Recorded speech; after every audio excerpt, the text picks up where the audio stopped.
presentado por Meicos. Bienvenidos a un nuevo episodio de Republicast. El día de hoy tenemos la presencia de dos doctores, Daniel Carreiro y Ramiro Bolaños, doctor en ciencia política y doctor en investigación social, entre muchos otros cargos que ocuparían gran parte del podcast si me pongo a leer sus credenciales. Pero son dos invitados de mucho peso para hablar de un tema que creo que se vuelve cada vez más relevante y es básicamente la hispanidad. Para resumirlo en una sola palabra, la hispanidad y todo lo que ello engloba en un contexto donde América Latina está, digamos, en una necesidad geopolítica de buscar un poco más hacia sus raíces. Y creo que hemos traído a dos expertos en la materia. Me acompaña también Maite Rayo. Y bueno, sin más preámbulo, darles la bienvenida. ¿Qué tal, Dani? ¿Qué tal, Ramiro? ¿Cómo están? Hola, Rafa. ¿Qué tal, Hola, Daniel? encantado de estar aquí con vosotros. Bueno, gracias a ustedes. Quiero que el día de hoy exploremos la hispanidad como concepto, su legado en América Latina, desmitificar narrativas históricas o incluso aclarar algunos conceptos y por ello creo que hay que empezar por el principio. Para ustedes, ¿qué es la hispanidad? ¿A qué nos referimos cuando hablamos de hispanidad? A mí me gustaría, digamos, empezar planteando sobre, digamos, lo que no es. Y me gustaría hablar sobre el término que nos han impuesto de América Latina. En realidad nosotros debiéramos hablar, creo yo, más de Iberoamérica o de Hispanoamérica. Es decir, muchas veces uno tiene la tendencia a decir, mira, América Latina, ¿por qué? Porque queremos incluir a los franceses de América, ¿verdad? Pero eso es que Haití, ¿verdad? Ahora el problema para mí es que nos hace olvidarnos que nuestras raíces son españolas, más que romanas. Claro que, por supuesto, desde el punto de vista político podemos decir, mira, la República Romana, pero yo te diría que depende un poco de la meta de quiénes queremos ser. Que cuando yo hice mi presentación doctoral, invitaron al embajador de la India. Y él dijo, miren, yo lo que les quiero decir, porque yo todo hablando de Guatemala, y él decía, lo que yo les quiero decir es que si América Latina, dijo él, ¿verdad? Pero si Hispanoamérica se uniera, o sea, si no se hubiera separado, ¿qué país seríamos? Porque como ellos lo ven, la India, imagínate, tiene raíces portuguesas, digamos, en Goa. O sea, no todo es, digamos, son en realidad como lugares muy distintos, con orígenes muy distintos que se unieron en la India. ¿Por qué nosotros, digamos, nos hemos separado y por qué no hemos buscado esa conexión con España, ¿verdad? Porque ese, digamos, el término de imponer la América Latina es como romper nuestra conexión. Imagínate que alguien venga hoy y diga con la madre patria, eso es un pecado, ¿verdad? ¿O no? ¿Verdad? Entonces, pero ¿por qué no nos une el español, verdad? ¿Por qué no hablamos de Hispanoamérica? No sé, Daniel, tú que eres español, pero además gallego, que me parece extraordinario para hablar del tema, ¿verdad? Porque su lengua materna no es castellano. No, mi lengua materna es el gallego. Así es. Que, bueno, básicamente pues es una lengua muy parecida, o incluso algunos dicen que básicamente podría ser la misma lengua, una lengua común, el gallego-portugués. Con la idea de lo de América Latina o Hispanoamérica, es verdad que esas cuestiones son importantes, aunque a veces también es verdad que puede uno centrarse al final en determinadas luchas semánticas sobre cuál es la palabra correcta y a veces pues se pierde entonces el foco en lo sustantivo de la cuestión. El problema con lo de América Latina, por ejemplo, es que ahora es una acepción comúnmente utilizada en la academia, entonces pues sería bastante difícil, no digo que no se pueda hacer o no se deba hacer, pero sería difícil, por ejemplo, modificarlo. Entonces eso sería una dificultad que tiene. Otro problema sería, por ejemplo, si es Hispanoamérica, entonces excluimos a Brasil. Claro. Entonces, claro, todas las definiciones al final también van a tener algunos problemas relacionados y entonces hay que entender también la relación contextual. Luego, por otra parte, a pesar de que yo evidentemente pues admiro mucho a Ramiro Bolaños, de hecho pues tengo su obra, pues vamos a tener también diferencias naturales. Una de ellas, por ejemplo, es que yo estoy creo que no es lo mismo la unidad cultural que la unidad política y que no es necesaria la unidad política para tener una unidad cultural o una influencia importante. Entonces, un ejemplo clásico sería el de la Grecia clásica. Las polis griegas eran políticamente independientes, sin embargo tenían una cultura común, tenían una tradición común, una lengua común, y tenían una influencia pues, filosófica, cultural en Occidente enorme. Sin embargo, no necesitaron estar unidas políticamente para demostrar esa unidad. Y algo parecido se podría decir a lo que ocurrió en Europa durante la Edad Media, en la que culturalmente estaba unida por el cristianismo, académicamente por el latín, pero no había una unidad política. Sí, yo no estoy promulgando una unidad política, pero sí me parece que hay que empezar por la unidad cultural y habría que definir, por eso te decía yo, qué idea queremos. Ujú. Queremos, digamos, una América incluyendo a Brasil, bueno, es Iberoamérica, pero estamos reconociendo, digamos, que hay una conexión con también la península, Ujú. ¿verdad? Es decir, digamos que lo que yo creo es que, por ejemplo, tú sabes que Guatemala es el país que más compra productos de Estados Unidos, de toda América Latina por persona, lo cual me parece bien, ¿verdad? Ujú. Pero lo que nosotros compramos de productos españoles es muy bajo. ¿Por qué? Porque hay una ruptura, hubo una ruptura que se dio mucho, digamos, también con la coincidencia de lo que sucedió entre España y Francia, digamos, en el momento antes de la independencia de las repúblicas, digamos, americanas.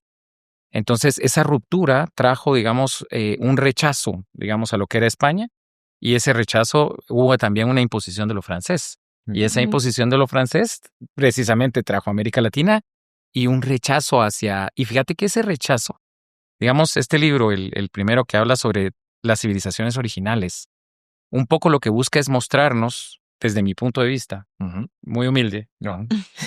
que los pueblos indígenas, las civilizaciones indígenas de América eran espectaculares. Desde el punto de vista, no solo los mayas, sino Teotihuacán, los cachiqueles, los quichés, los olmecas, o sea, todas las diferentes civilizaciones que hubo, no solo en Guatemala, sino en Mesoamérica, fueron espectaculares desde el nivel científico hasta el nivel militar.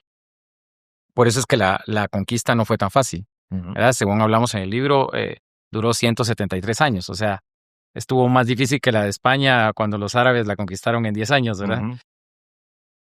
Pero fíjate que está el otro lado. ¿Quiénes vinieron? Siempre nos han metido la idea que eran unos bárbaros, maleducados, ladrones, pobretones, ¿verdad? Y en realidad, quienes vinieron fue el imperio, el otro imperio, el primer imperio donde nunca se puso el sol. Y cuando tú te pones a ver, por ejemplo, en el libro de Bernal Díaz del Castillo, las 600 personas que venían de Cuba a Yucatán, de esas 600 personas, había 10% que eran o hidalgos, o eran gente rica, o eran gente relacionada con la nobleza del momento. 10%. O sea, si tú ves, digamos que tú decís hasta dónde abarca el 10% de la sociedad guatemalteca hoy, digamos, 1.8 millones de personas, hasta dónde abarcaría. Entonces, 10% que sean de una clase social alta, te dice que no vinieron, digamos, los desarrapados. Además, no quiero hablar tanto, ¿verdad? Pero te voy a dar otro ejemplo. En 1487, Isabel la Católica hizo una reforma militar, preparándose precisamente para terminar la reconquista. Esa reforma militar lo que hizo es que toda la sociedad española estuviera militarizada. ¿Desde qué punto de vista? Dependiendo de cuánto tú ganabas, tú tenías que tener una obligación hacia el Estado. Entonces, por ejemplo, alguien que ganaba el equivalente de entre 7,000 y 14,000 quetzales de hoy, tenía que tener su espada comprada por él, más una carcaja con sus flechas y su arco. Él la tenía que pagar y él la tenía que llevar. Luego, si estaba entre 14 y 21, más o menos es el equivalente, ¿verdad? Tenías que tener una ballesta, tu carcaja y la espada. Y si ganabas más de 21, tenías que tener una que se llamaba espingarda, que es como una escopeta, con tu pólvora. Entonces, todos, digamos, por lo menos los hombres, ¿verdad?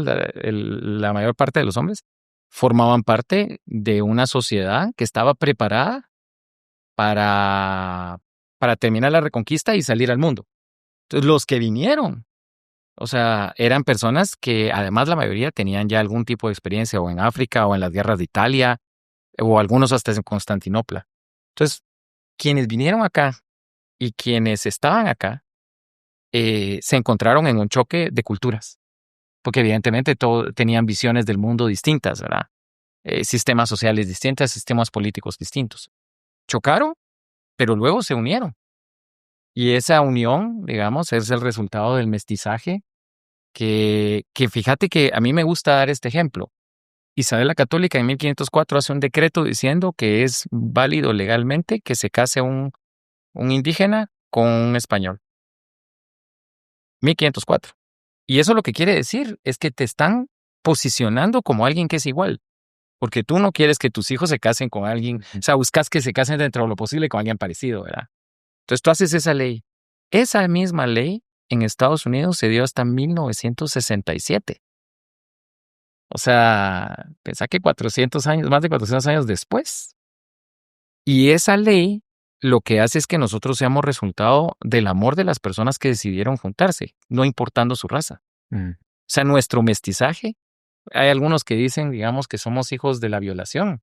Yo digo que no, yo digo que somos hijos del amor.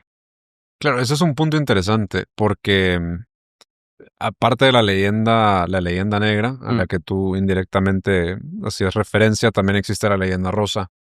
Y creo que hay que buscar encontrar el punto medio de algunas narrativas donde están. ¿Fuimos hijos de la violación o fuimos hijos del amor o fuimos hijos de un proceso de alguna manera, heterogenización de la sociedad? Eso también una narrativa alterna.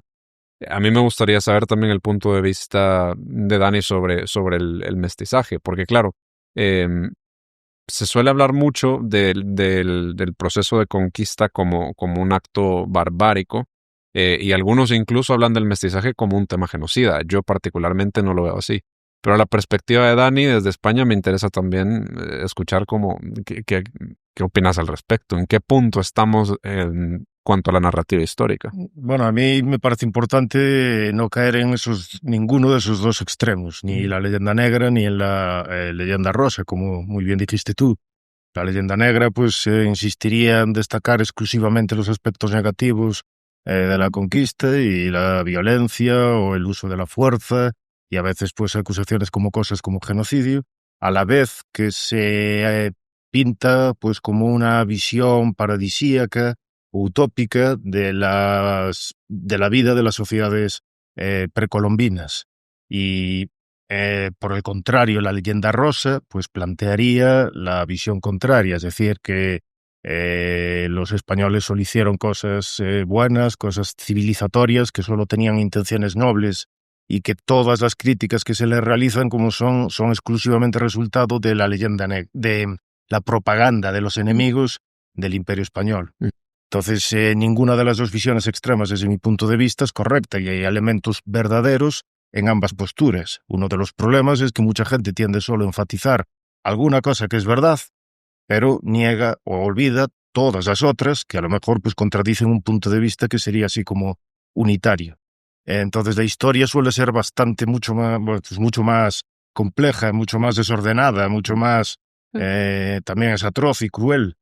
Entonces, por ejemplo, contra la idea de la leyenda negra, en principio la violencia no es algo exclusivo de un grupo concreto de gente, ni la injusticia. Entonces no fueron ni los europeos ni los españoles los que inventaron la violencia ni la conquista. Y de hecho las sociedades precolombinas también la utilizaban. Y en muchos casos la utilizaban a gran escala. Entonces, por ejemplo, los mexicas pues conquistaron a muchas otras ciudades y las obligaron a pagar tributo, y utilizaban lo que se llaman las guerras floridas, que eran guerras de desgaste, sobre todo contra los enemigos más fuertes, donde no querían hacer una invasión directa. Hacían pequeñas guerras donde iban erosionando su fortaleza, y a los prisioneros de guerra los sacrificaban, hacían sacrificios humanos. Y los sacrificios humanos pues justificaban el gobierno de los mexicas a través de una serie de ideas religiosas en las que había que alimentar al dios Huitzilopochtli para evitar pues el apocalipsis, digamos. Entonces también los incas conquistaron su imperio a través de la violencia, y los mayas, pues por ejemplo, también estaban involucrados en guerras continuas entre unos reinos y otros. Y eso lo reconocen antropólogos que son muy que le gusta mucho la cultura maya. Robert Carmack, por ejemplo, en la Historia Social de los Quichés, habla de cómo antes de la llegada de los españoles estaban también continuamente en guerra unos con otros. Entonces no es algo que inventaran los españoles cuando llegaron, lo de la fuerza. Pero por otro lado, también una parte de la leyenda negra es insistir en que los españoles solo hicieron cosas malas. Y evidentemente, pues eso también es algo falso. Una de las características, por ejemplo, que podríamos destacar, que es muy peculiar de la conquista de América, fue la preocupación por la justificación de la ética de las acciones realizadas. Es decir, la mayor parte de los imperios simplemente conquistan, y la justificación clásica era la de la que ocurrió, por ejemplo, de cuando los atenienses conquistaron la isla de Melos, que es la que se suele citar siempre en relaciones internacionales en la escuela del realismo. Los de la isla de Melos le dijeron a los atenienses: sí, no tenéis derecho a conquistarnos. Y los atenienses le respondieron: los fuertes hacen lo que quieren y los débiles sufren lo que deben. Y esa era generalmente la visión de los imperios. Es decir, Gengis Khan no se preocupaba mucho por los derechos humanos. Y los romanos, aunque tuvieron muchas cosas buenas, también tuvieron cosas atroces y bárbaras. Entonces los romanos tampoco tenían una preocupación especialmente ética por el uso de la violencia. De hecho, se decía que si una ciudad no se rendía antes de que el ariete tocase las puertas de la ciudad, entonces, si no se rendía, no se le daba ningún tipo de tregua y se podía asesinar a hombres, mujeres y niños, a todo lo que hubiese. Entonces la idea esa de la preocupación ética que hicieron los españoles con lo que se conoce como la querella de los justos títulos, es decir, ¿tienen los españoles derecho a gobernar en las Indias? Esa fue una de las principales cuestiones que se discutieron, y había los favorables al imperio y los críticos del imperio. Los críticos del imperio, por ejemplo, fueron la mayor parte de los autores de la Escuela de Salamanca. Pero el hecho de que se realizaran debates oficiales, eso es algo pues muy significativo. Y luego también hubo debates sobre la cuestión de las encomiendas, el trabajo forzoso. Y luego tendríamos lo de la leyenda rosa. No, a mí me gustaría nada más mencionar que a mí me parece, la verdad es que fíjate que yo me pagué mis clases de la universidad dando clases de francés. Entonces yo era un francófilo, ¿verdad? ¿Te imaginas, verdad? O sea, ¿Qué pasó? Pero con el tiempo, y mis hijos, su mamá es española. Entonces, mis hijos me decían, pero tú, ¿por qué España no te gusta, verdad? Entonces, pero al empezar a estudiar la historia de Guatemala, tuve que también estudiar la historia de España. Y entonces descubrís que lo que te contaron era muy diferente a lo que nosotros, digamos, o sea, como que lo que tú lees en los libros es diferente a lo que estudias en el colegio o en la universidad, ¿verdad? Y entonces, por ejemplo, descubres cosas como lo que acabas de mencionar, y a mí me llama mucho la atención porque usualmente los imperios no son muy democráticos, ¿verdad? En el imperio, digamos, el que manda es el emperador, ¿verdad? Preguntémosle a Trump, ¿verdad? Pero date cuenta, aquí había un espacio de discusión donde se ponían comisiones que hacían estudios para definir las reglas de lo correcto. O sea, esa preocupación, creo yo que no muchos imperios, digamos, la han tenido. Y yo creo que eso es, pero estoy de acuerdo, digamos, yo no tampoco, aunque admire, digamos, ciertas cosas del imperio español, no pienso que eran corderitos que venían, ¿verdad?, a santificar a la gente. Por supuesto que no. Pero creo que algo interesante es entender que también en el siglo XVI, a finales del siglo XV y desde el siglo XIV, el concepto de la vida humana era distinto. Es decir, por ejemplo, nosotros podemos decir, mira, es que los mexicas eran bárbaros. Digamos, la actual ministra de Educación tiene un libro muy interesante, participó en no, es la de Cultura, perdón, la doctora Gracioso. Ella tiene una investigación sobre el desollamiento de personas que iban a sacrificar. O sea, los desollaban y después se ponían la piel de los dos lados. Y bailaban. Y bailaban con la piel porque, bueno, formaba parte del rito. Bueno, entonces uno dice, eso es una barbaridad. Y si tú miras, digamos, cómo hacían el sacrificio humano los mexicas, tú miras la película, digamos, de Apocalipto, ¿verdad? Y muchos dicen, no puede ser. Pero sí, ¿verdad? Se le agarraban las 4 extremidades, tomaban un cuchillo pedernal, vivo, le sacaban el corazón y al final hasta podían terminarse comiendo las extremidades. Pero pensá que, digamos, en Guatemala llegaron los españoles en 1524. Hay una descripción, que eso la tengo en el libro, en el número 2. En 1534, 10 años después, Enrique VIII manda, digamos, a matar a los 5 padres que no lo aceptaron a él como cabeza de la iglesia anglicana. Y la forma, digamos, de mandarlos, digamos, era los ahorcaban, pero sin que se murieran. Después de ahorcarlos, le sacaban el corazón vivo, después le sacaban, digamos, los intestinos, después le cortaban sus partes y después cosían las partes y las mandaban a todo el reino. Entonces tú miras, digamos, el rito inglés con el embajador del imperio austriaco enfrente, la nobleza y todo viéndolo, ¿verdad? Y el rito mexica no eran muy diferentes, ¿verdad? Es decir, tampoco es que vinieron los europeos tan civilizados, pues, o sea, la época como tal era una época cruda, ¿verdad? Donde nadie estaba preocupado, o sea, estaban preocupados por sobrevivir y por imponer, ¿verdad? Entonces yo creo que esa era ¿me entiendes? Y muchos lo quieren juzgar con una cultura, digamos, del siglo XX o del siglo XXI. Fíjate que la Cuarta Convención de Ginebra se firmó hasta 1950, en la que se reconoce que no deberían matar a los civiles en la guerra. 1950, eso quiere decir que, por ejemplo, los bombardeos de Tokio, donde los Estados Unidos tiran bombas incendiarias y que queman a toda la población que pueden, civil, pues es que todavía no había un acuerdo en que matar civiles era malo. O sea, date cuenta, ¿verdad? Sí. Es decir, como que esas visiones nos cuesta mucho porque la gente los quiere juzgar, digamos, con los conceptos ambientalistas de la época de hoy, digamos, o con los conceptos éticos, digamos, de hoy, ¿verdad? Entonces yo creo que eso nos permite un poquito, tal vez tratar de ponernos en el lugar de estas personas, ¿verdad? En Palermo honramos la tradición argentina con cada plato. Disfruta cortes premium, vinos selectos y el auténtico sabor del asado, en un ambiente donde cada comida se convierte en un encuentro especial.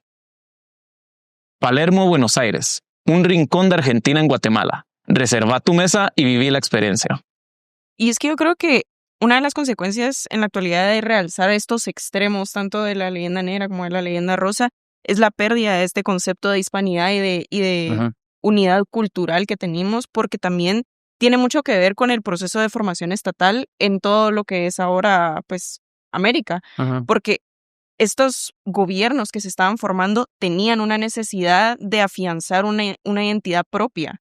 Entonces, al realzar estos extremos de de la historia y modificar los datos de la historia, ellos estaban construyendo una identidad propia que se desligaba de lo que conocemos ahora como la hispanidad y esa unidad cultural, porque de alguna manera tenían que encontrar una forma de separarse de lo que era el Imperio Español, de lo que era lo que habían conquistado. Sí. No, Daniel, por favor. No, sí, que eso es muy, muy importante porque tenemos que tener en cuenta que la figura estatal o la figura del Estado-nación, no es una cosa que haya existido durante toda la historia de la humanidad. Las formas políticas son contingentes y van cambiando, se van modificando. Entonces, a veces se puede utilizar el Estado de una forma pues amplia, pero porque te está refiriendo simplemente a la comunidad política en concreto, pero si nos estamos refiriendo en términos estrictos a lo que es un Estado, es algo relativamente, en términos históricos, relativamente reciente, relacionado con la idea de soberanía, de que hay un único poder que puede determinar todas las normas que rigen un territorio de forma igualitaria para todos los ciudadanos. Eso es relativamente reciente. Por ejemplo, en la Edad Media, en Europa, había un sistema policéntrico donde había distintos centros de poder y había múltiples también formas de creación de la ley. Entonces, a través de distintas guerras y procesos políticos, muchos reyes van concentrando y centralizando el poder, y ese proceso de concentración y centralización va a dar origen después a la creación de los primeros estados, que se crearán de una forma muy nítida, sobre todo después de la Revolución Francesa. Y una de las cosas que se intentó hacer esto coincidió también con la Revolución Científica y el positivismo científico. Entonces, una de las cosas que se creía era que había que homogeneizar a toda la población, y de una forma casi científica. De ahí la idea, por ejemplo, de los departamentos napoleónicos franceses, de dividir a la nación en como unas cuadrículas perfectamente reglamentadas, porque eso era más racional. Y la población tenía que ser también homogeneizada, entonces había que eliminar otras lenguas diferentes, se seleccionaba una lengua concreta, pero de una forma arbitraria, se seleccionaban algunos elementos culturales, algunos mitos históricos, porque así se creía que la unidad del pueblo tendría una unidad cultural y sería más fácil fortalecer o construir la nación. Algo parecido se intentó hacer en los países de América Latina después de la independencia. Pero normalmente los países, los estados-naciones, pues crean mitos fundacionales. Y en esos mitos fundacionales se crean, pues se habla de como un enemigo contra el que nos enfrentamos y que o bien ganamos y gloriosamente pues nos convertimos en muy importantes, o bien a través de la derrota pues tenemos algo que nos une. Y en las repúblicas de América Latina ese enemigo fueron pues los españoles. Entonces Bolívar, por ejemplo, decía que los criollos no eran por un lado ni indígenas, ni eran tampoco españoles, eran como una tercera raza. Y se crearon, o la identidad suya se creaba supuestamente en contraposición a la de España como el enemigo. Entonces, de esa forma, pues, esa unión cultural, pues se rompió. Pero por otro lado, también, curiosamente, se glorificaba a las civilizaciones indígenas del pasado, pero se creía que había que homogeneizar a la población del presente. Y entonces había que construir toda una población que fuese idéntica y por lo tanto había que eliminar cualquier diferencia cultural en el interior. A mí me gustaría mencionar dos temas ahí. Uno es que otra cosa que también admiro del imperio, ¿verdad? Del imperio español, es que el imperio se llama un imperio de monarquías complejas, a diferencia de un imperio de dominio. Los imperios de dominio era como el imperio romano, donde tú miras, digamos, las películas de Jesús y uno mira ahí a los soldados en el mercado que están dominando, ¿verdad? Están imponiendo el idioma, están imponiendo las reglas, etcétera, etcétera, ¿verdad? España creció tanto, ¿verdad?, que no podía tener una presencia militar, digamos, de dominio en todos lados. Lo que hacía era que hacían acuerdos, digamos, para que las élites del lugar, digamos, tuvieran el dominio en suertes de reinos, replicando un poco lo que sucedía en España. Tenías el reino de Navarra, el reino de Aragón, el reino de León, antes de eso el reino de Asturias, el reino de Galicia, y entonces aquí tuviste el reino de Guatemala. O sea, el nombre, digamos, correcto, digamos, es reino de Guatemala. La capitanía general era el espacio militar y la audiencia de los confines de Guatemala y Nicaragua el espacio judicial. Entonces nosotros éramos un reino. Y entonces, como era un reino y no había una imposición, entonces se le permitía a la población que hablara en el idioma que más le convenía. Los que querían aprender español lo aprendían porque les convenía para comerciar. Pero no hubo, digamos, realmente en Galicia, no sé, tal vez tú me explicarás eso, no lo tengo claro, y después si digamos, hubo una imposición del castellano. O sea, Alfonso X, él trató de unificar con el castellano, ¿verdad? Pero no sé si hubo una imposición, por ejemplo. No porque esa idea de intentar utilizar es una forma de ingeniería social, es una cosa moderna. Lo que sí hubo fue, cuando Isabel la Católica se convirtió en reina, hubo una guerra civil entre ella y Juana la Beltraneja. Los nobles gallegos apoyaron a Juana la Beltraneja. Entonces, ¿qué hizo Isabel la Católica? Pues a muchos de los nobles los mandó matar y a otros los envió a la corte. Y sustituyó a las élites de Galicia por élites que venían de Castilla. Entonces se produce un proceso cultural de diglosia, en el que las élites hablan un idioma diferente y parece que es el idioma importante. Claro. Eso sucedió, pero no era como que estaba deliberado para intentar convertir al gallego como un idioma o que desapareciese. Aunque sí que es verdad que posteriormente pues todos los países europeos intentaron hacer más o menos algún proceso similar. Y eso es lo que pasó en Inglaterra. Ya no se saben ustedes, digamos, cuando llegan los normandos en 1066, lo que había era un conjunto de gente que hablaba alemán antiguo.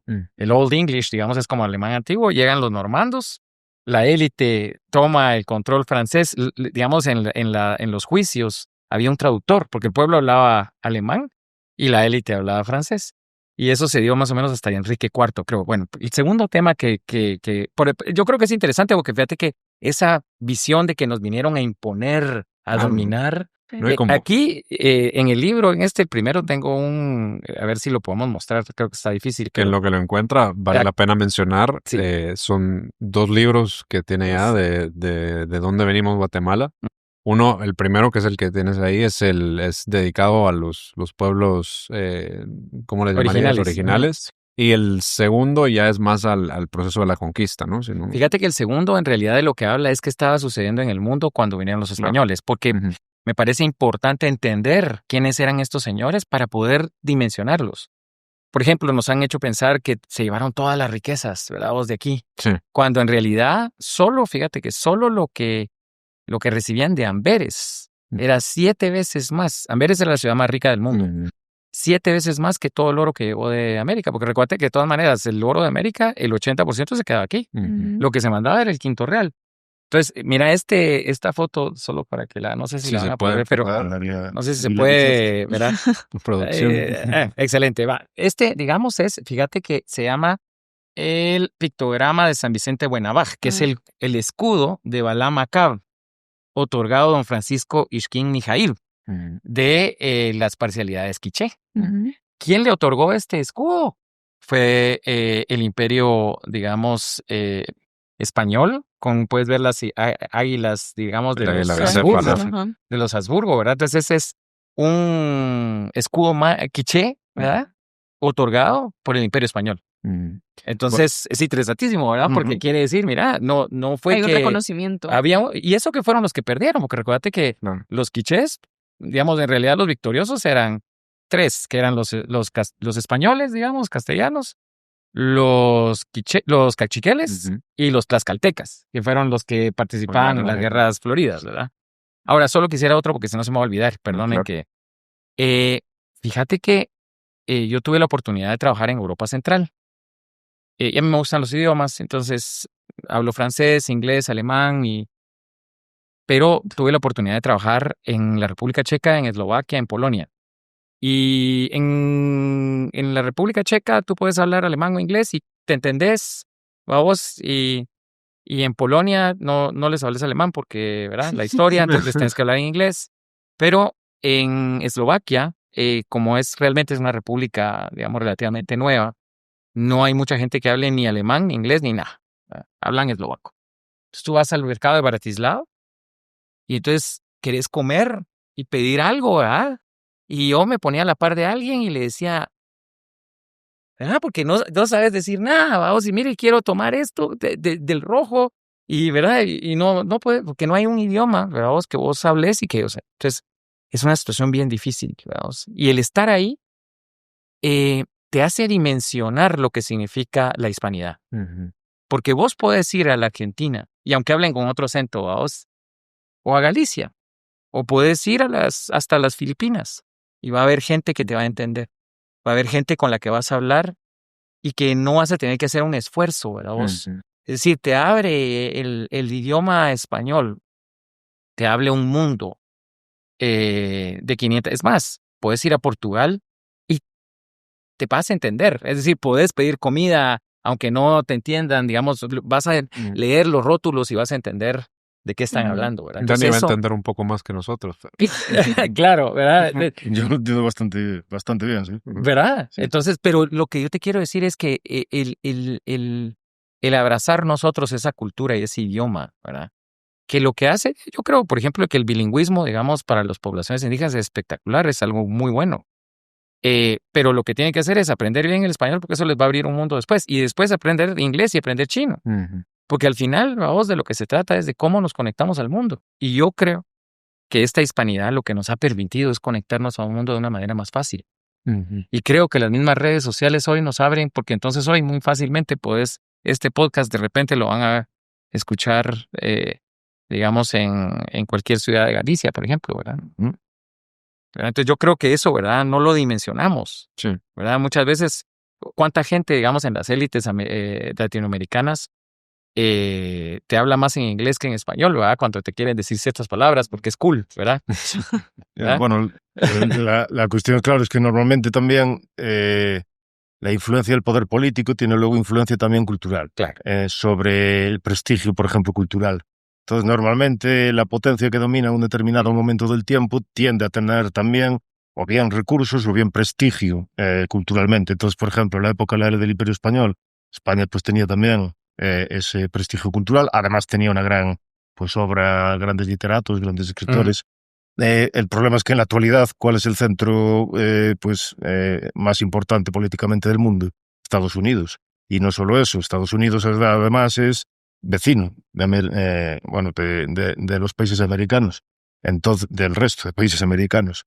Entonces, normalmente ese también es una de las cosas que ocurre. Es algo parecido con el fenómeno de la diglosia, de la que yo hablaba antes, pero ahora sería para los países de Totalmente. Fíjate que hay en el libro 2 hay una historia muy interesante donde hablo del tema de la leyenda negra y todo, y cómo los españoles llegan cuando fueron las guerras italianas, ¿verdad? Que expulsan a los franceses de Italia porque los franceses habían llegado. Liberan al Papa porque él estaba capturado. El Papa le da el título a los reyes católicos de grandes reyes católicos y todos felices. Pero lo que pasó fue que los españoles se quedaron 200 años administrando Italia. Entonces, uno de cada 6 habitantes de Roma era español. Y la moda era, de alguna manera, imitar las formas españolas, etcétera, etcétera. ¿Por qué? Porque al final el centro político estaba en Madrid. ¿Verdad? Entonces estoy totalmente de acuerdo contigo pero lo que te quiero decir es que estoy de acuerdo, pero al mismo tiempo también a nosotros nos conviene, como hispanoamericanos, darle valor a esta, digamos, a esta puerta de entrada al mundo, ¿verdad? Que no estoy diciendo que no aprendamos inglés, creo que también es necesario. No, yo no estaba dando No. prescripciones. Solo por dar una descripción, una explicación de por qué tiende a producirse ese fenómeno. Sí, pero a lo que yo me refiero es que creo que le damos menos valor que el que tiene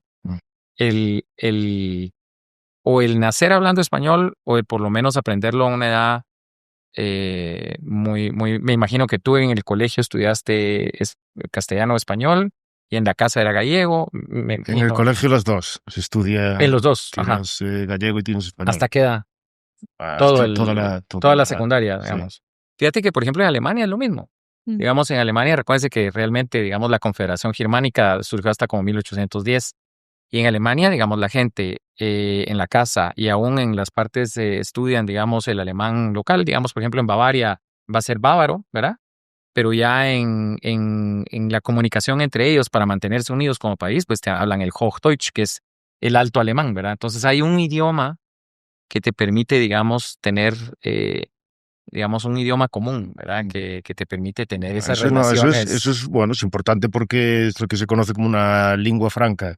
Una lengua franca pues permite intercambios económicos, comerciales, pero también intercambios académicos. Entonces el hecho de tener una lengua que sirva como esos tipos de intercambios era, por ejemplo, la función que cumplía el latín en la Edad Media, sobre todo para las élites y sobre todo para las élites académicas.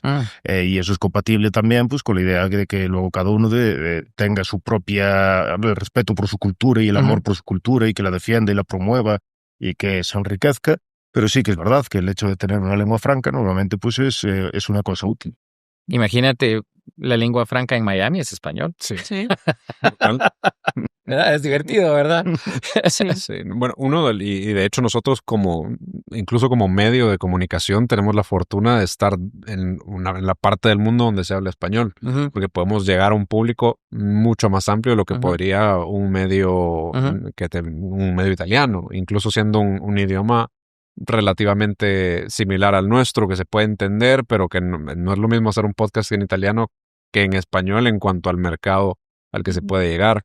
Y a lo que quería ir, ¿por qué todo este tema de la hispanidad? Es decir, ¿por qué estamos hablando de esto? Nosotros no estamos acostumbrados, creo, en Guatemala y en Centroamérica en general, a hablar de nuestras raíces hispanas con orgullo, pero últimamente ha resurgido un poco ese sentimiento y creo que en España también, por lo menos de los encuentros que yo he tenido, me he dado cuenta que se está intentando volver a levantar esa virtud, de alzar la bandera de la hispanidad como algo más grande. Creo que en la coyuntura geopolítica nos ha hecho darnos cuenta de que aunque por cercanía geográfica, nuestro socio más importante es Estados Unidos. No es el país con el que compartimos lengua, historia, cultura, religión. Y digamos que también la coyuntura específica del 2025 nos ha enseñado que necesitamos un tipo de socio más fiable. Y en España se han dado cuenta de lo mismo. En Europa en general se han dado cuenta de lo mismo. ¿Qué oportunidad hay a través de todo ese bagaje que nos une entre España y América Latina, Hispanoamérica, Iberoamérica, como le querramos llamar, para poder de alguna manera encontrar una nueva esfera de influencia basada no en la cercanía geográfica, sino que en esos valores comunes que compartimos.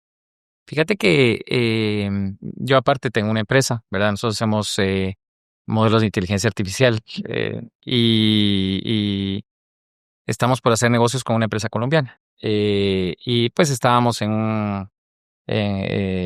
una por internet, ¿verdad? Conectados y todo. Y era tan interesante ver que el otro señor que estaba del otro lado hablaba el mismo idioma y pensaba muy parecido y ¿verdad? Porque digamos, cuando tú vas a hablar con un gringo, digamos, ¿verdad? El idioma es distinto, la cultura no es exactamente la misma, la visión no es exactamente, y te puedes adaptar y puedes hacer negocios. No tenés que tener la misma cultura. Pero el tener una cultura parecida, porque no estoy diciendo que sea la misma, digamos, la tuya es distinta que la mía, la mía es guatemalteca, la tuya es gallega, pero ese hispanismo, digamos, nos facilita, ¿verdad? Nos conecta, ¿verdad? Hay un rasgo común ahí, ¿verdad? De ideas y de conceptos. Yo creo que la vida es una cosa de ideas y las ideas las puedes representar a partir de las palabras, los números y las imágenes. Entonces, si ya las palabras representan cosas comunes, fíjate que el libro 2 tiene el 4º capítulo, el último, que es la historia de Bernal Díaz del Castillo, ¿verdad? Yo quería usar mucho porque a Bernal le han dado palo por todos lados y yo lo quería defender como guatemalteco, porque para mí es tan guatemalteco alguien que nació como el guatemalteco de adopción, que adoptó quedarse a vivir aquí, ¿verdad? Él no fue conquistador de Guatemala, él vino ya después de la conquista. Voy a tomar eso como un elogio. ¿Verdad? Pero es que imagínate Dani vos, también fue. ¿verdad? ¿Me entendés? O sea, a mí me encanta porque, ¿sabes qué? Mira, yo me tocó nacer aquí, ¿verdad? Mis papás, ¿verdad? Y aquí vine, ¿verdad? Ustedes eligieron estar aquí. Y eso es una prueba de amor muy grande. Yo cuando hablo de amor, ¿verdad? Hablo de verdaderamente la decisión en libertad de quedarte en un lugar, de estar con unas personas, porque de repente podrías buscar otro trabajo y conseguirte ir a otro lado muy fácil, ¿verdad? Pero eligieron estar aquí. Entonces a mí el guatemalteco de adopción me encanta, ¿verdad? Pero es seguramente más fácil si hay ese vínculo cultural, ¿verdad? Que y de idioma, ¿verdad? Que nos une, ¿verdad? Eso creo yo que hay que fortalecerlo muchísimo, ¿verdad? Y solo iba a contar esto de Bernal porque con el tema de Bernal me fui a conocer Medina del Campo porque quería ver cómo era esta ciudad donde nació Bernal, ¿verdad? Y que además fue una de las ciudades más importantes porque en esa época Isabel la Católica, por ejemplo, decide morir en Medina del Campo. Ahí tenían una de las ferias de libros más importantes de Europa, del mismo tamaño que la de Frankfurt. Y entonces fuimos, ¿verdad? Y fuimos en invierno, no había nadie, estaba así como casi que ciudad abandonada, ¿verdad? Entonces ya te metes en un restaurante, ahí sí había gente. Y entonces empezamos a pedir comida, pedimos vino y carne, no sé qué. Y entonces en postres tenían cocadas. Cocadas, dije yo, o sea, pues que eso es guatemalteco, eso no es de Medina del Campo, ¿verdad? Y entonces nos llevaron las cocadas y eran casi igualitas que las de aquí, nada más que como que le habían echado un poco más de leche o crema que las hacía más suavecitas.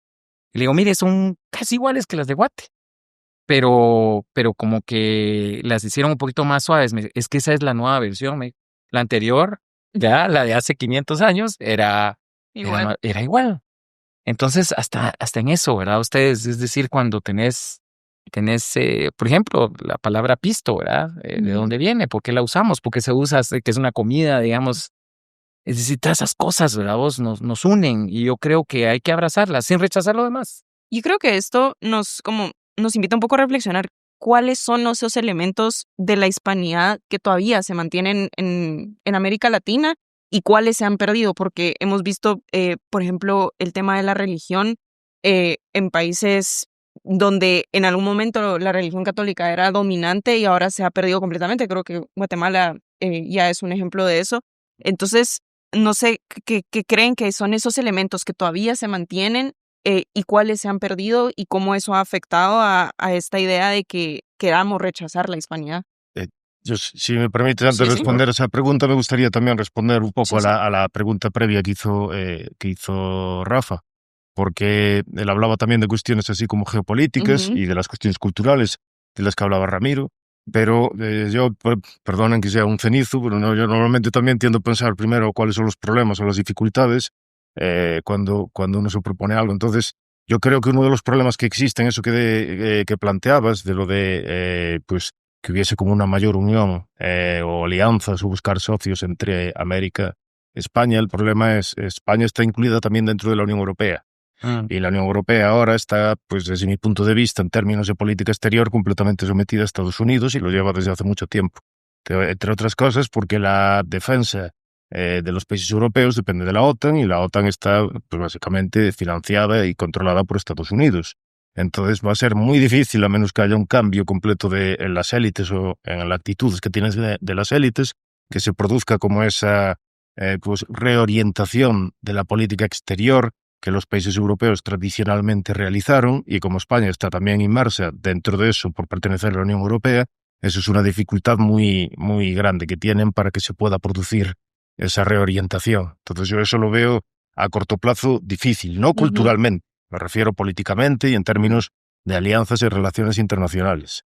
Y luego en relación con lo que decía pues Maite, con lo de las cuestiones culturales, yo sí creo también, pero yo soy católico, entonces por lo tanto evidentemente voy a estar sesgado.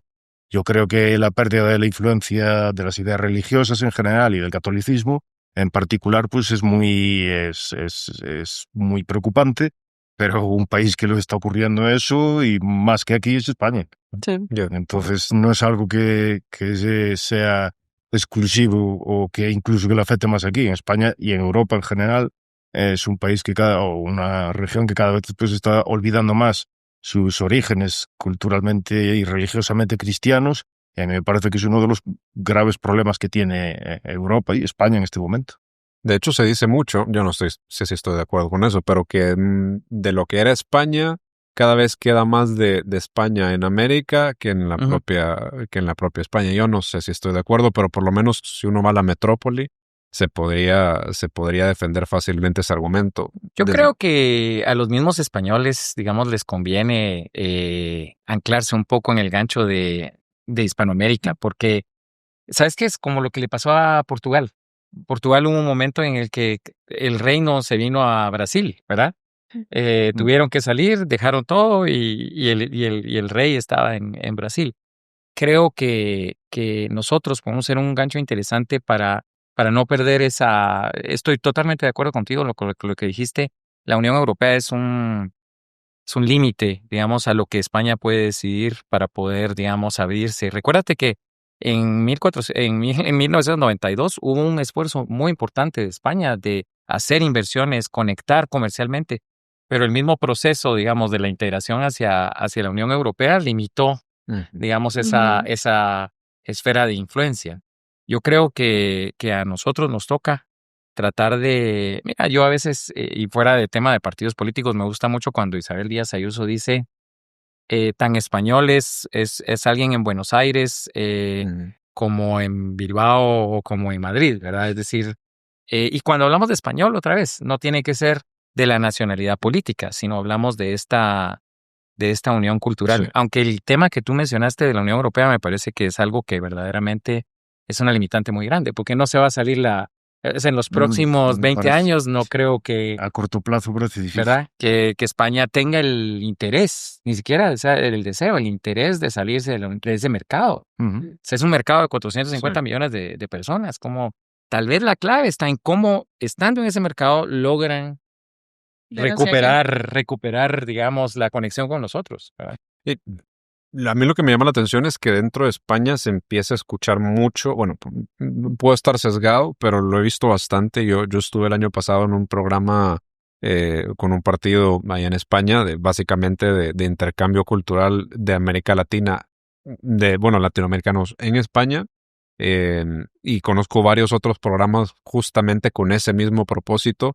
Isabel Díaz Ayuso es una de las que habla mucho de ese tema. Conviví con ella, con otros también diputados del PP, y por otro lado uno ve siempre en la derecha Vox hablar mucho del tema de la iberosfera.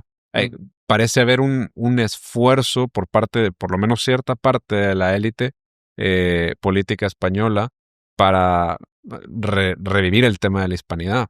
yo te pregunto, no sé, Dani, ¿es un tema meramente discursivo o hay realmente una intención? No, hay una parte pues de intelectualidad o de relacionada sobre todo con cuestiones políticas, pues sí que tiene esa inclinación. De hecho, pues aparecen también libros relacionados con esa cuestión. Hiperfobia, por ejemplo, no sé el nombre, es Barea, pero es Raquel Barea.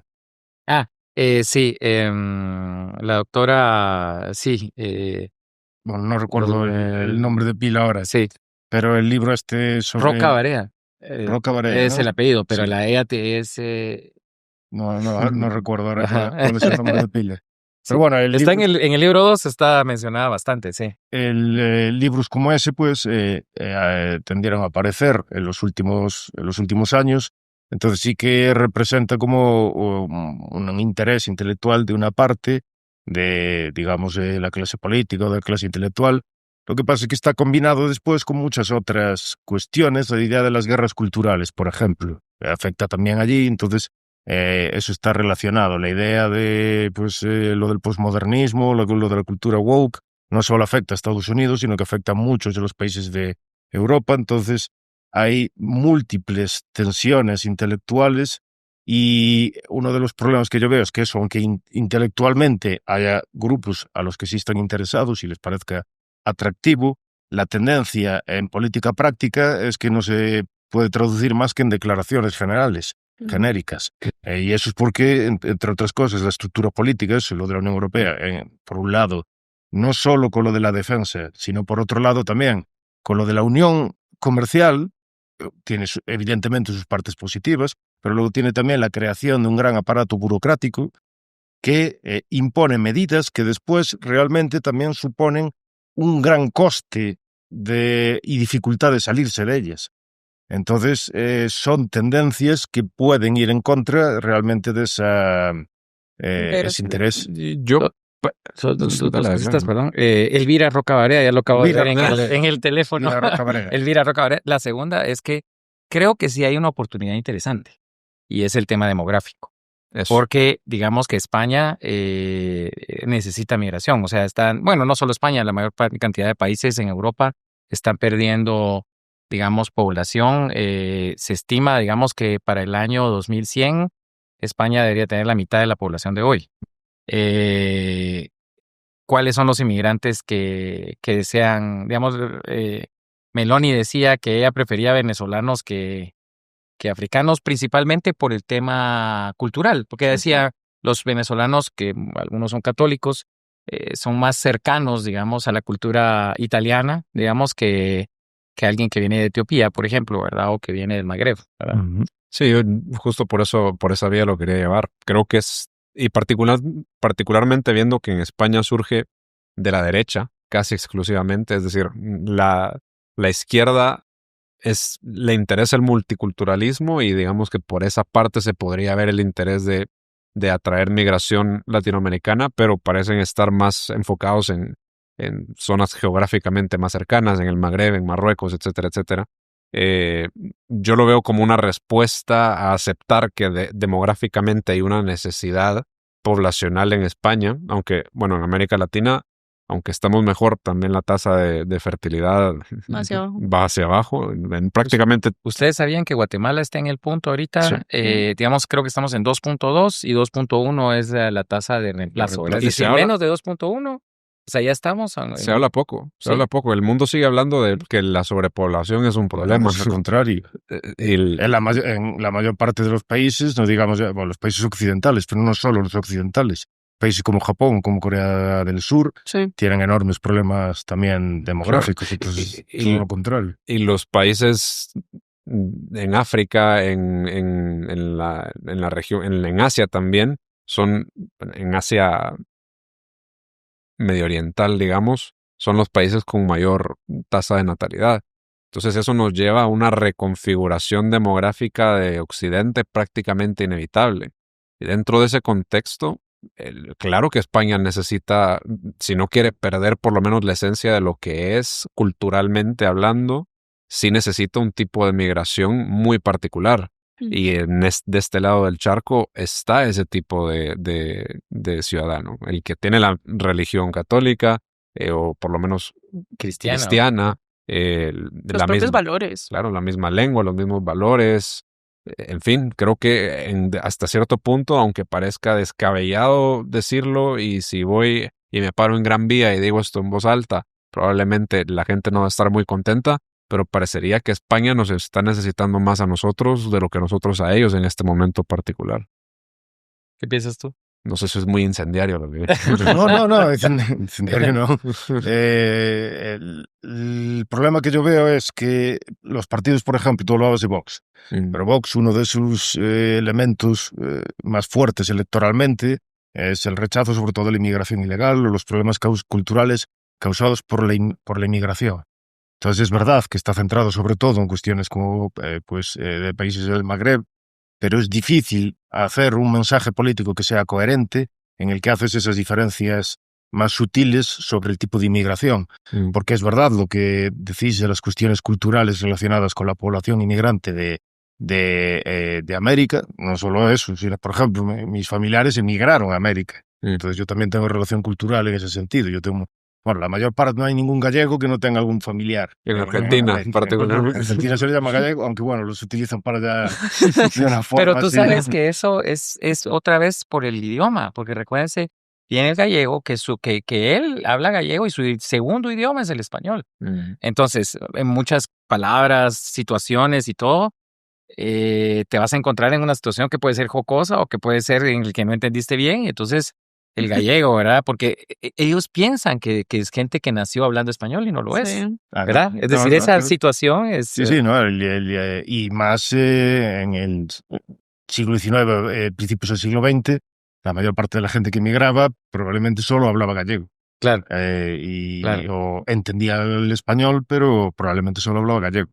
Pero lo que quería decir era que aún así, teniendo en cuenta esa relación cultural, mucha gente relaciona los problemas de inmigración con la inmigración en general. Entonces es difícil articular un discurso coherente sobre la inmigración que establezca ese tipo de diferencias. Y eso va a ser también una dificultad para plantear una alternativa política. No digo que sea insuperable, pero es una dificultad bastante grande.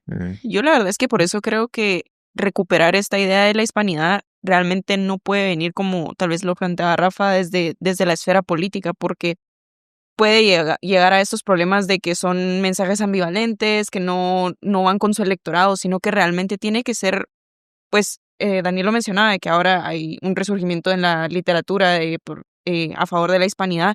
Entonces tiene que ser un esfuerzo desde la educación, desde la academia, que realmente vuelvan a impulsar estos valores compartidos y vuelvan a reconocer por qué nos reconocemos también un argentino con un guatemalteco con un español. Pero yo regreso a lo que como empezamos el podcast.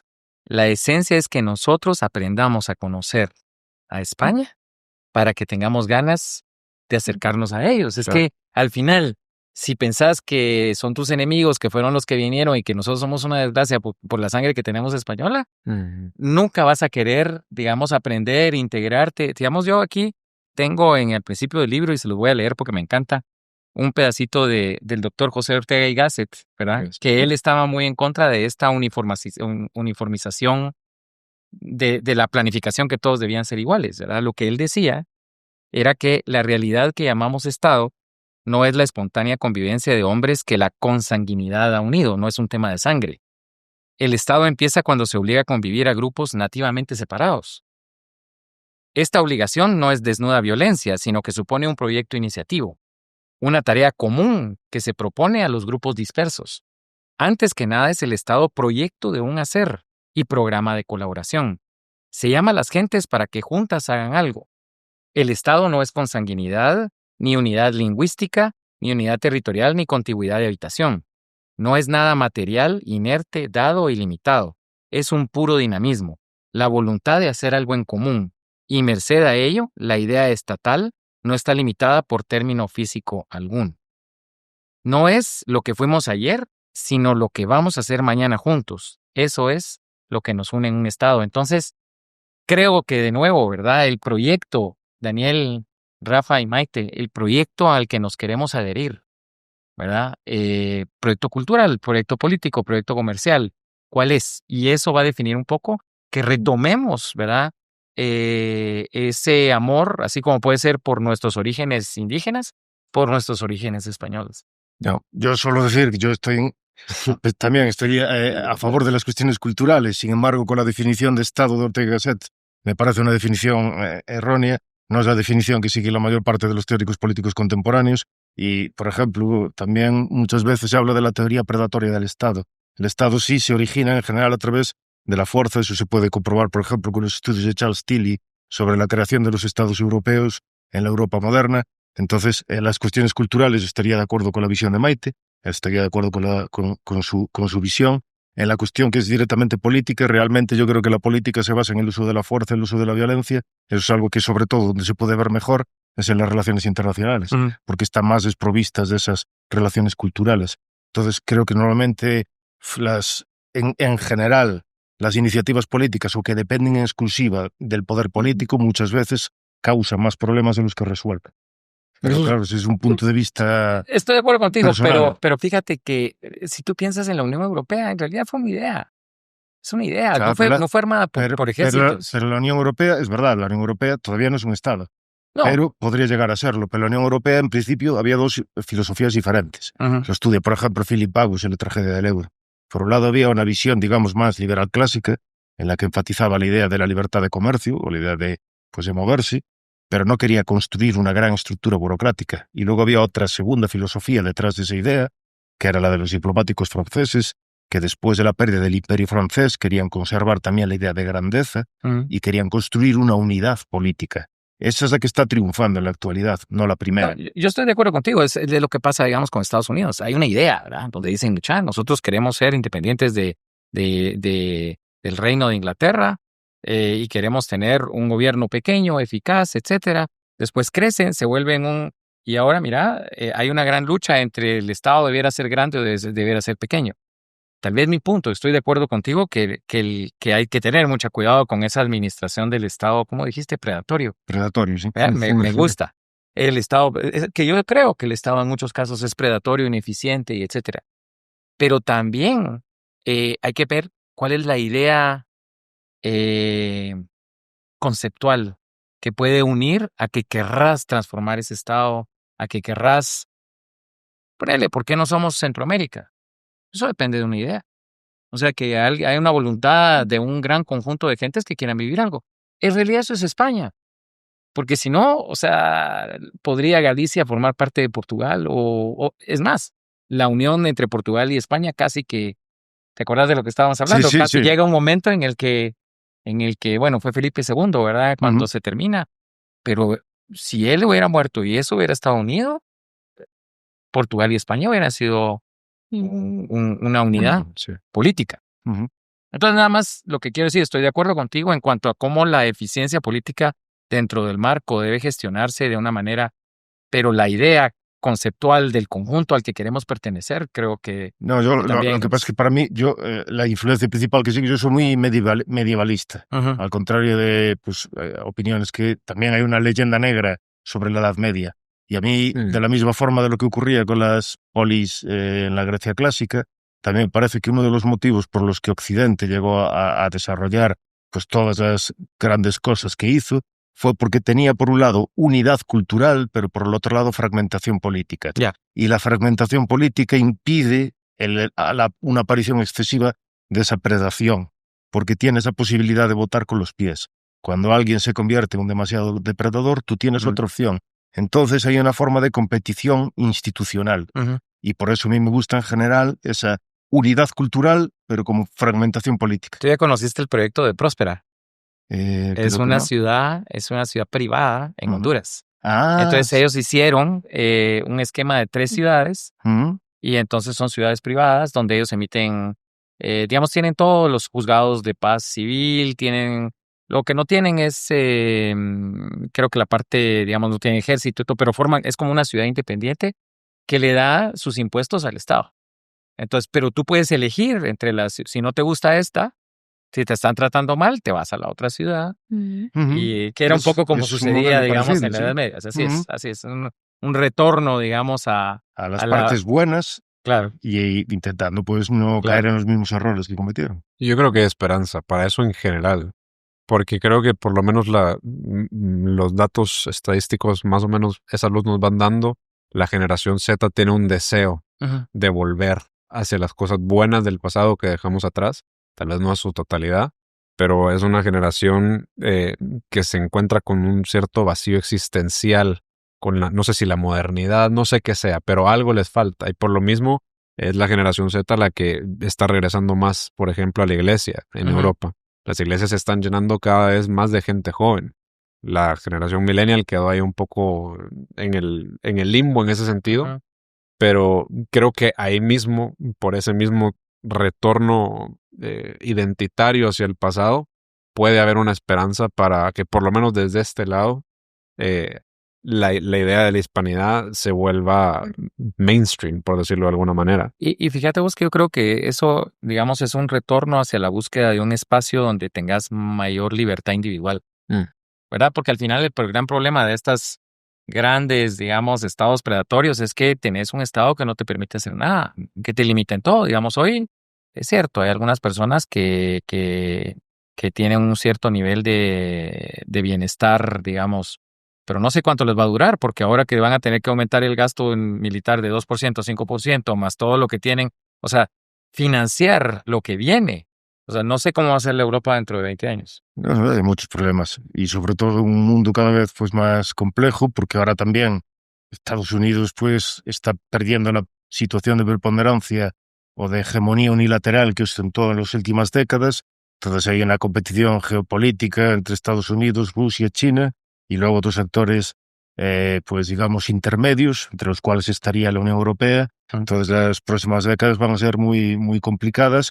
Y además está lo que pues decían ustedes de las cuestiones culturales. Ujú. Y me parece que en gran medida la insatisfacción con los resultados de pues o promesas o decepciones políticas previas, pues lleva también, y también metafísicamente hablando, la idea de que simplemente una cuestión material pues no le da sentido a la vida de las personas, pues hace que lo que decía Rafa, de que haya gente que esté intentando buscar pues otras formas de darle Algo más sentido allá.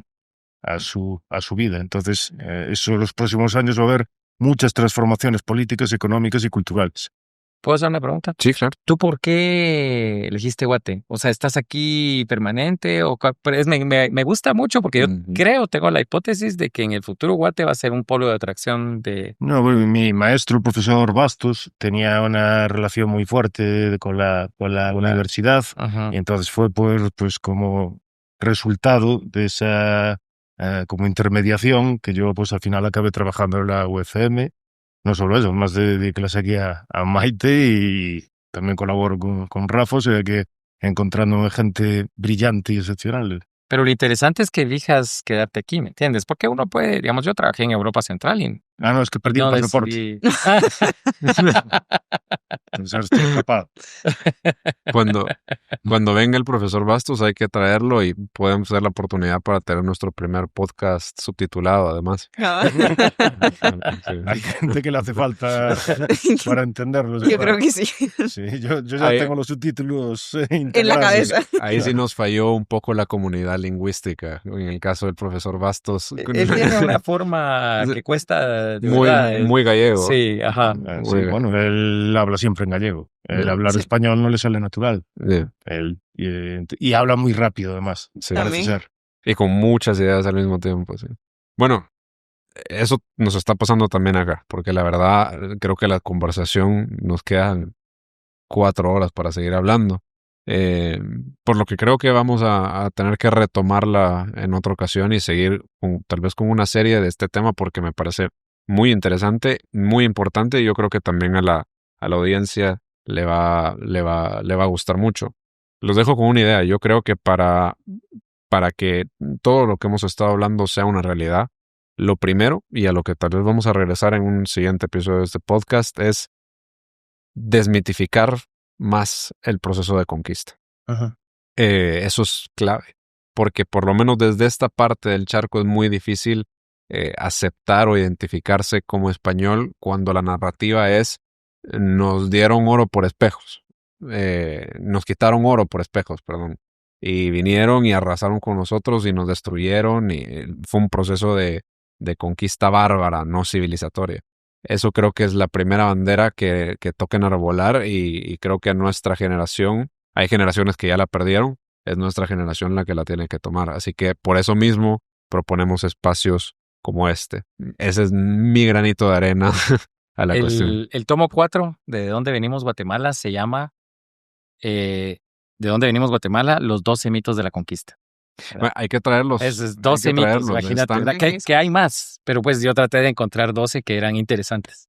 ¿Dónde ¿verdad? se puede comprar tu libro, Ramiro, antes de que nos... En Sophos o en Amazon, ¿verdad? En Sophos o en Amazon, el 1 y el 2, el 3 y el 4 van a salir juntos a final de...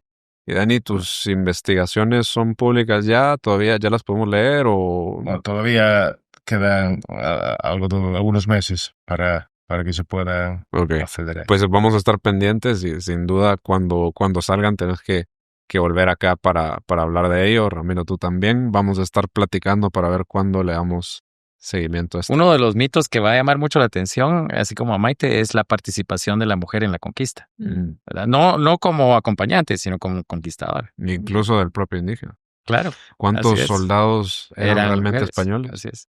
También, claro. Eso es por supuesto. Los negros, o sea, la participación de los negros como parte de los conquistadores. Al final la audiencia se va a quedar con ganas de seguir escuchando. Pero bueno, les agradezco a ambos por haber estado. A mí me ha encantado. Maite, a ti también muchas gracias por estar nuevamente aquí en Republicast. ¿Algún mensaje con el que quieran dejarle a la audiencia? No, yo por lo menos como conductor tengo la costumbre de que los invitados son los que se despiden. Así que yo, hasta aquí llego, me despido en la audiencia. No, yo solo darle muchas gracias a todos los que nos estén viendo, gracias a vosotros por la invitación y gracias gracias. Conocí a Ramiro Bolaños, es un auténtico honor. Gracias, Daniel, te agradezco muchísimo las palabras. Y miren, yo les diría, miren, la mejor manera de amar más a Guatemala es conocerla mejor. Así que tratemos de investigar más y conocerla mejor, ¿verdad? Porque eso nos va a hacer conocernos más a nosotros mismos y amarla más. Muchas gracias. Muchas gracias.